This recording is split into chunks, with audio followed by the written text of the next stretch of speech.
علی بھی اگلا سوال ہے، سورہ البقرہ کی آیت نمبر 37 میں آیا ہے کہ سیدنا آدم علیہ السلام نے اپنے رب سے چند کلمات سیکھے تو اللہ تعالیٰ نے ان کی توبہ قبول فرما لی۔ وہ کلمات کیا تھے تاکہ ہم بھی سیکھ کر توبہ کر لیں؟ وہ اگر آپ نے وہ کلمات سیکھنے ہیں جو اللہ نے بتائے ہیں جی تو وہ ہم آپ کو بتا دیتے ہیں، لیکن اگر آپ وہ سیکھنا چاہتے ہیں جس کے بغیر آپ کی تسلی نہیں ہونی تو وہ پھر کہانیاں ہی ہیں نا۔ وہ المستدل الحاکم میں ایک روایت ہے جس کے اندر یعنی ایک کذاب راوی موجود ہے، میرے ایک یوٹیوب کے اوپر کلپ بھی ہے، کیا یہ کائنات نبی علیہ السلام کے لیے بنائی گئی، اس میں نے یہ ذکر کیا تھا، لاکھوں لوگوں نے وہ کلپ دیکھا ہے کہ ایک کمزور روایت ہے مستدل الحاکم کے اندر، امام زابی نے اس لیے اس کے اوپر بڑی گرفت کی ہے کہ جی حضرت آدم علیہ السلام جب رو رہے تھے، توبہ قبول نہیں ہو رہی تھی، تو انہوں نے پھر نبی علیہ السلام کے وسیلے سے دعا کی، اور اللہ تعالیٰ نے فرمایا اے آدم تم کس طرح جانتے ہو محمد کو؟ انہوں نے کہا یا اللہ جب تم نے پیدا کیا تھا تو میں نے جنت کے دروازے پہ یا عرش پہ یہ نام لکھا ہوا دیکھا تھا تو مجھے پتہ چل گیا مجھ سے بھی زیادہ مقرب ہے۔ تو اللہ تعالیٰ نے فرمایا کہ اگر میں محمد کو پیدا نہ کرتا میں یہ کائنات پیدا نہ کرتا۔ یعنی purpose of creation of universe اتنی بڑی چیز ہے سر، وہ قرآن میں کوئی نہیں ہے اور ان روایتوں کے اندر ہے، آپ اندازہ کریں۔ قرآن میں تو ہے کہ ہم نے زندگی موت اور انسان کو پیدا کیا تاکہ جانچے تم میں سے کون اچھے اعمال کرتا ہے۔ وَمَا خَلَقْتُ الْجِنَّ وَالْإِنسَ إِلَّا لِيَعْبُدُونَ الَّذِي خَلَقَ الْمَوْتَ وَالْحَيَاةَ لِيَبْلُوَكُمْ أَيُّكُمْ أَحْسَنُ عَمَلًا۔ تو جو روایتیں قرآن سے ٹکرا رہی ہیں وہ اصول محدثین پہ بھی کمزور ہوتی ہیں، قرآن سے بھی ٹکرا رہی ہیں۔ تو قرآن میں قصہ آدم اور ابلیس 7 دفعہ کم از کم آیا ہے، اس میں سے ایک دفعہ سورہ بقرہ میں بھی آیا اور ایک دفعہ سورۃ البقرہ میں کے بعد سورۃ الاعراف کے اندر بھی آیا، اس کے بعد سورۃ الکہف کے اندر بھی آیا، سورہ بنی اسرائیل کے اندر بھی آیا، سورہ صاد کے اندر بھی آیا۔ سورۃ الاعراف کے اندر نا اللہ تعالیٰ نے وہ دعا بھی بتا دی، کلمات بھی، وہ سن لیں۔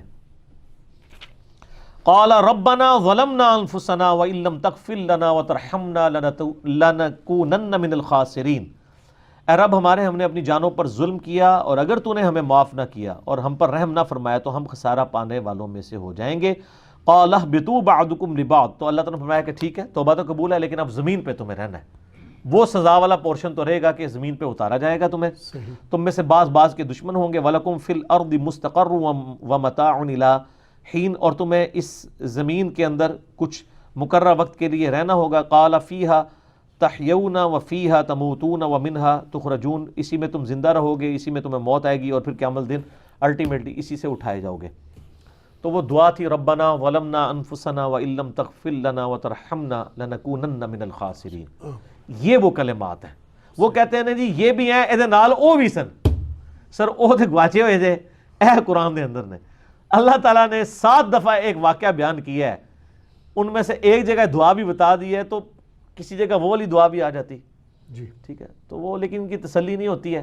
ان کی تسلی میں کروا دیتا ہوں، صحیح بخاری میں ایک حدیث ہے کتاب الاستسقاء چیپٹر میں 1010 1010، سیدنا عمر نبی علیہ السلام کی وفات کے بعد انس بن مالک کہتے ہیں ان کے دور خلافت کے اندر قحط سالی ہوئی تو نبی علیہ السلام کے چچا عباس ابن عبد المطلب کو وہ لے کر آئے، جی اللہ کی بارگاہ میں نماز پڑھی اور اس کے بعد کہا اے اللہ انا کننا نتوسل الیک، بے شک ہم تیری طرف توسل کرتے تھے بنبینا، اپنے نبی کے ذریعے، اور تو ہم پر بارش نازل فرما دیتا تھا۔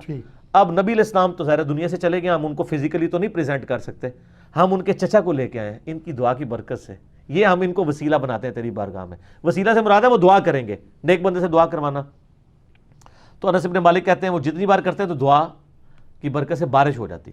صحیح وسیلہ شخصی یہ ہے کہ کسی نیک آدمی سے جس کو آپ نیک سمجھتے ہیں دنیا میں آپ اس سے جا کے دعا کروائیں۔ باقی وسیلہ اور توسل کے صحیح احکام و مسائل پہ میرا 43 نمبر مسئلہ ہے جس میں نے 6 وسیلے بتائے ہیں، 5 کتاب و سنت سے ثابت ہیں، ایک جو ہے نا وہ ثابت نہیں ہے، وہ یہی ہے یا اللہ تعالیٰ فلانے دا واسطہ فلانے دا واسطہ، نہیں ایک کوئی نہیں ہے۔ اس کے علاوہ ہیں قرآن پاک میں تو آیا وَاسْتَعِینُوا بِالصَّبْرِ وَالصَّلَاةِ، نماز اور صبر کے ذریعے اللہ کی مدد چاہو۔ یہ نہیں کہ المدد یا نماز المدد یا صبر، نہیں، نماز کی برکت سے اللہ سے مانگو۔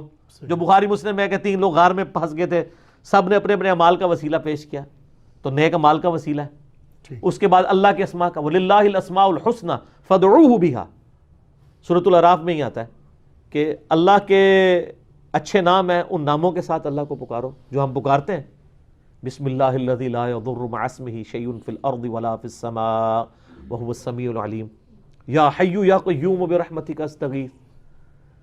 اعوذ بکلمات اللہ التامات من شر ما خلق. یہ دوسرا وسیلہ ہو گیا. تیسرا وسیلہ آلریڈی میں نے بتا دیا, نیک بندے سے دعا کروانا. ٹھیک ہے جی. چوتھا ایک مقام وسیلہ بھی ہے جنت میں جو نبی علیہ السلام کو ملے گا, اور بخاری مسلم کے الفاظ ہیں, جو اذان کا جواب دے, دروشی پڑھے اور پھر اللہ سے میرے لیے دعا مانگے تو میں قیامت الدین میری شفاعت اس کے لیے حلال ہو جائے گی. یہ بھی وسیلہ ہے. اسی طریقے سے پانچواں وسیلہ نبی صلی اللہ علیہ وآلہ وسلم کے جو صحیح تبرکات ہیں, صحیح تبرکات, وہ بخاری مسلم میں آتا ہے نا کہ صحابہ کرام آپ کے کرتے کا دھون, آپ کے بالوں کا دھون شفا کے لیے استعمال کرتے ہیں. ڈائریکٹ تبرکات, جعلی نہیں, جس کے بارے میں ہمارے ایکس چیف جسٹس صاحب کہتے تھے پتہ نہیں نالین شریف کی حالت میں ہوں گے. وہ پتہ ہے تمہیں نالین شریف جو منسوب ہیں کنفرم نہیں ہے, بادشاہی مسجد میں تھے, وہ چوری ہوئے بھی 11 سال ہو گئے ہیں. وہ اون نہیں چوری ہوئے, اور سر اون اس نے چیف جسٹس نے آج خود نوٹس لیا. میں نے پوری خبر سنی ہے نا, ویڈیو پہ وہ بندہ آیا ہار پہنا ہوا نا, اور اس نے کہا کہ جی شکر ہے چیف جسٹس صاحب نے آج خود نوٹس لیا ہے. سر 10-11 سال ہو گئے ہیں. وہ یہ پٹیشنز لے کے چل رہا تھا, لیکن اس کو کوئی ظاہر ساری کہتے ہیں مٹی پاؤ مٹی پاؤ, تو چیف جسٹس نے یعنی اس کی خبر لی. وہ بہت پرانی بات ہے, ابھی نہیں چوری ہوئے, ورنہ تو وہ دوبارہ بھی خبر آتی نا, دوبارہ آئی کو خبر, ورنہ تو روزانہ ٹکٹ چل رہے ہوتے کہ ہاں جی انہیں بندے پھاڑ لینے. وہ 11 سال ہو گئے ہیں, اس نے صرف نوٹس لیا ہے. وہ بندہ کہہ رہا ہے میری بخشش اب اسی میں ہی ہو جانی ہے, اور چیف جسٹس صاحب نے بھی انہیں کہانی کراتی ہونی ہے کہ سر تہاڈی بھی بخشش اسی نال ہو جانی ہے, تسی نوٹس لے لیا. تو چیف جسٹس صاحب جیسا ایک پڑھا لکھا بندہ کہہ رہا ہے کہ میں پریشان ہوں, پتہ نہیں نالین شریف کی سال میں ہوں گے. وہ جس نے بھی اٹھایا نا بےرحمتی کے لیے نہیں اٹھائے, ٹھیک ہے, اگر وہ ہے بھی تھے نبی الاسلام کے. دوسرا وہ کوئی اس طرح کی زندہ چیز ہے جو کس حال میں ہوگی, کوئی بھوکا پیاسا کسی نے رکھا ہوگا. یعنی یہ ورڈک دیکھتے ہوئے بھی نہیں غور کرتے کہ یہ کیا الفاظ استعمال کر رہے ہیں. اور سر ادھر میں تھوڑی سی انجینئرنگ کروں, میں کسی کو تو کچھ نہیں کہتا, میں اپنے آپ کو ٹارگٹ کرتا ہوں کہ اگر میں اللہ کا ولی ہوں, میں غوث کتب اور ابدال ہوں, تو مجھ پہ اللہ کی لعنت ہے کہ نبی علیہ السلام کے نالین شریف چوری ہو جائیں, اور میں تو جناب نگاہ مارتا ہوں تو ساتوں زمینوں کے نیچے دیکھ لیتا ہوں, اور نگاہ مار کے جناب وہ میں عرش بھی پڑھ لیتا ہوں اور لوح محفوظ بھی. تو میرے پہ اللہ کی لعنت ہے اگر میں نبی علیہ السلام کے نالین شریف تلاش کر کے اس علم غیب کے ذریعے واپس لا کے میڈیا میں پیش کر کے پوری کی پوری قوم کو بریلوی اور بزرگوں کا ماننے والا نہ کر لوں. صحیح لعنت ہے کہ نہیں؟ میں کسی پہ نہیں کر رہا, میں اپنے پہ لگاتا ہوں کہ اگر میرے پاس یہ کچھ ہو. اور میری بزرگی پہ بھی لعنت ہے کہ میں اگر نگاہ مار کے یہ کچھ کر دیتا ہوں تو میں یوٹیوب سے نبی علیہ السلام کے اوپر جو گستاخانہ فلمیں چڑھی ہوئی ہیں میں ان کو ڈیلیٹ نہ کروا سکوں. تو لعنت ہے میری اس بزرگی کے اوپر. ٹھیک ہے, اگر آپ کہیں اللہ کیوں نہیں کرواتا, اللہ نہیں کروائے گا سر. اللہ نے تو حسین کا سر کٹتے ہوئے بھی دیکھا ہے, اللہ نے تو کعبے کے اوپر چڑھائی ہوتے بھی دیکھی ہے. دنیا اللہ نے رکھی ہے بقدر ایفرٹ. لیکن آپ کا دعویٰ ہے کہ آپ کے بابے یہ سب کچھ کرتے ہیں, تو دعویٰ چونکہ آپ کا ہے, اللہ کو تو دعویٰ ہے ہی نہیں ہے. کس آیت میں لکھا ہے کہ بسم اللہ پڑھ کے ساکٹ میں 2 انگلیاں دو تو کرنٹ نہیں لگے گی؟ کوئی نہیں, کوئی نہیں. دعاؤں کا بھی پتہ ہے آپ کو ہے, اگر کوئی بسم اللہ الذی لا یضر پڑھ کے خود کوبرا سانپ کے آگے ہاتھ کرتا ہے نا, پھر وہ اس کے اوپر دعا ختم ہو جائے گی. وہ اپنے اوپر تقدیر خود غالب کروا رہا ہے. یہ اسی لیے اس میں الفاظ ہے ناگہانی آفت. ناگہانی کا مطلب سمجھے. اگر ایک بندہ کہتا ہے میں نے اعوذ بکلمات اللہ پڑھا ہے اور میں جا کے بچھوؤں کی سرزمین میں جا کے چھلانگ مار دوں, ایسا تو نہیں ہوگا.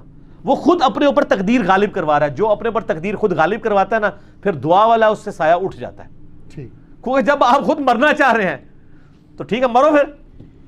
تو میں کہتا ہوں میری بزرگی کے اوپر لعنت ہے کہ میری بزرگی ہے, میں نگاہ مار کے یہ کرتا ہوں اور میں یوٹیوب سے ویڈیوز نہ ڈیلیٹ کروا سکوں نبی علیہ السلام کی. سر یہ اب آپ بھی ذرا سوچیں کہ آپ نے ان لوگوں کے بارے میں اتنا کچھ کلیم کیا ہوا ہے, یہ کہاں کے عاشق رسول ہیں اگر یہ ویڈیوز نہیں ڈیلیٹ کروا سک رہے. ہمیں تو اختیار ہوتا, ہم تو ایک نگاہ مار کے کرتے ہیں, ہم کہیں گے جی لعنت ہماری بزرگی کے اوپر. اور اس سے بھی بڑی بات, میری بزرگی پہ لعنت ہے کہ اگر میں یہ کہتا ہوں کہ امام کعبہ اور مسجد نبوی کے امام جو ہیں یہ گستاخ رسول ہیں, نجدی ہیں, تو سر میرے اوپر لعنت ہے کہ میں روزانہ 5 دفعہ اسی کعبے کی طرف منہ کر کے نماز پڑھ رہا ہوں جہاں کے اوپر گستاخوں کا قبضہ ہے. میں نگاہ مار کے ان گستاخوں کو وہاں سے ہٹا کیوں نہیں دیتا؟ ہوں ہر چیز دی انجینئرنگ ہوئے گی. دوئے پاسے کے اندر نہیں, وہ جی دیکھیں شیخ عبد القادر جیلانی رحمۃ اللہ علیہ کا ایک مرید تھا, آپ کو وضو کروایا کرتا تھا. ایک بار اس نے لوٹے کی جو ٹوٹی ہے نا وہ قبلہ رخ نہیں رکھی.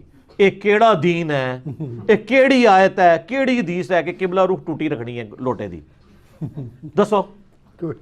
تو وہ جناب ان کو اتنا جلال آیا, انہوں نے ایک نگاہ مار کے نا مرید کو جلا کر بھسم کر دیا.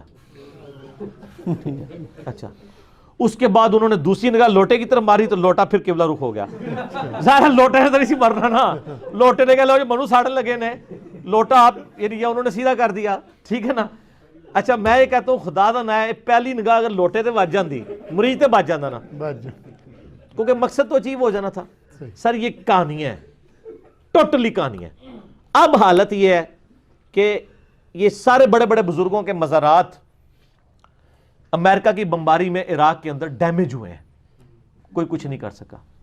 وہ بزرگ جن کی ڈیوٹیاں تھی راوی کے پل کو, جیلم کے پل کو, سیالکوٹ کے پل کو بچانے کی, ان بزرگوں کے مزارات کے اوپر آ کے دہشت گردوں نے بم پھاڑ دیے اور بزرگ حفاظت نہیں کر سکے. وہ بزرگ جن کی کراچی کی ذمہ داری تھی کہ وہ جناب سمندر کو اوپر نہیں چڑھنے دیتے تھے. اچھا سمندر نہیں چڑھنے دیتے, لیکن جدو بارش ہوندی ہے نا تے سارا گٹراں دا پانی پورے کراچی کا پتہ سیوریج زیرو ہے, وہ نیچی جگہ ہے نا, سیوریج نہیں بزرگاں نے قابو آ رہا. سمندر روکیا, بڑا کام کیتے, چھوٹا کام ہونے کو ہو ہی نہیں رہا. اچھا مجھے بتائیں کہ آپ میں سے کوئی عام بندہ جو بالکل عام میرا جیسا نارمل مسلمان ہو, وہ اپنے گھر کی دہلیز کے اوپر یا اس سے بھی آگے وہ اپنے گھر کی بیٹھک میں کسی پوڈری کو یا چرسی کو چرس بیچنے کی اجازت دے گا؟ نہیں.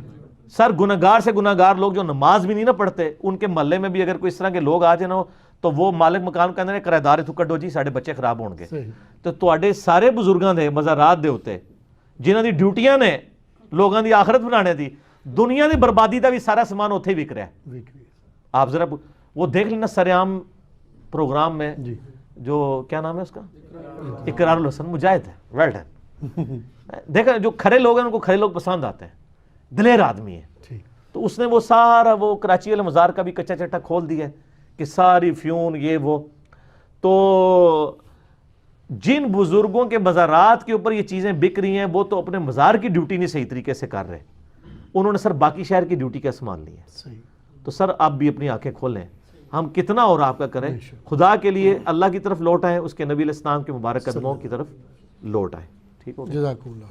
اس سوال جواب ہو گیا نا, جی رہ گیا. نہیں. اچھا